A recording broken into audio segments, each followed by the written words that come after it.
What is a server? We sometimes hear that the server of any website or business organization is down or busy. We are familiar with these kinds of words, which are related to the word server. We know the word server, but many of us may not know how it works. In this video, I'm going to explain what a server is and how it works. We are immersed in data and information in the world of the internet.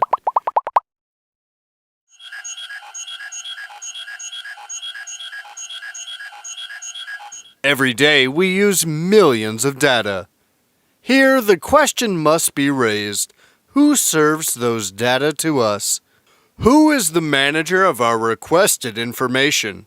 I hope you can now realize that we need someone to serve those data to us very efficiently. A human cannot serve and process those, so we need some machines. These machines are actually called servers. So, what is a server? A server is actually a computer system that provides a service to other computers. These other computers are called client computers. So basically, a server computer serves information to other computers. Clients can connect to the server through the internet or in a local area network. What are the main components of a server? Motherboard, CPU, memory, hard drive, network connection, power supply, etc. Server room environment and requirements. The server needs to be installed in an exclusive environment. You can use your desktop computer in your bedroom, however, a server needs a server room. A server room is always kept clean and tidy. The room should be air-conditioned as well. The server is placed in the server rack, where multiple servers can be placed in a single rack, but a desktop computer can be placed anywhere in the room. A server needs a robust power supply system so that electricity can be supplied uninterruptedly.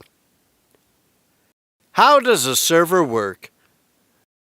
To act as a server, the computer system should be able to receive the request from the clients via a network connection. When a client needs functionality or information from a relevant server, it sends a request via a connected network.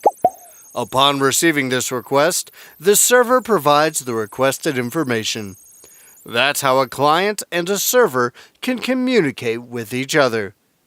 This process is called the request and response model, as well as the call and response model. In most cases, a server has to perform multiple tasks. On a single request and response, such as identification of the request sender, make sure that the requested client is authenticated to access the data and return the desired result in a specific way. Now we will explain to you how a server works in detail. Whenever you browse the internet, you access a web server. When you type a URL on the address bar into a web browser like Google Chrome, Mozilla Firefox, your computer communicates with the hosting server and grabs the information onto your computer. Let's simplify the steps. Open Google Chrome browser. Enter URL on the address bar, https://www.brimatech.com. The browser features the IP address of the brimatech.com domain from the DNS server. Chrome sends HTTP requests to the server at that IP address. HTTP server accepts the request, looks for the requested document, and sends it back to the browser. Browser receives the HTTP response from the server and generates all of the data required to show the website. Finally, Google Chrome browser displays the website on your device's screen. This is how a web server works. Pretty simple, isn't it? Types of servers. A wide variety of servers are used to accomplish a variety of tasks, including database server, application server, fax server, file server, mail server, game server, media server, print server, VPS server, virtual server, web server, etc. Desktop computers versus servers. Many desktop computers can be connected to one single server. Server machines can store a huge number of files, including data and applications, than a desktop computers. A desktop computer is smaller than a server computer. The desktop computer needs access to the server computer to do some particular tasks. The server computer gives access to the desktop computer and serves the purposes of the clients. A server allows several users to log in at the same time, but a desktop computer only allows one person to log in at a time. Desktop computers request the server computer for service or content. Server computers usually provide services based on desktop computers' requests. Example of client computers: notebook, desktop, smartphones, etc. Example of server: VPS server, application server, proxy server, mail server, database server, etc. Now let's observe the differences more deeply in terms of technology. Operating system. At a time, a server operating system can handle multiple clients. At the same time, a desktop operating system can serve only one user. For example, in our computer, we generally use Windows 10 as an operating system or Linux-based Ubuntu, Mint, Mac OS.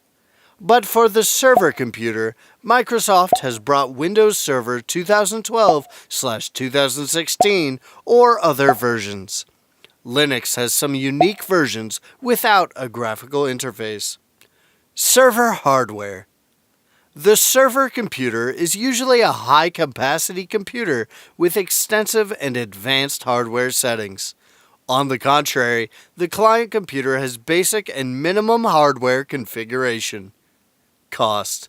Server hardware is costlier than a desktop computer's hardware. Performance. The server provides high performance in comparison to a desktop computer. Can my computer be a server? Yes. You can turn your personal computer into a server by installing required server software on it. For example, you can make your desktop a file sharing server by installing an FTP server program on your computer to share files with other users on the same network. So that's all for today. I hope you guys enjoyed watching the video and got a clear idea about a server. Never miss an update. Subscribe to our channel and press the bell icon.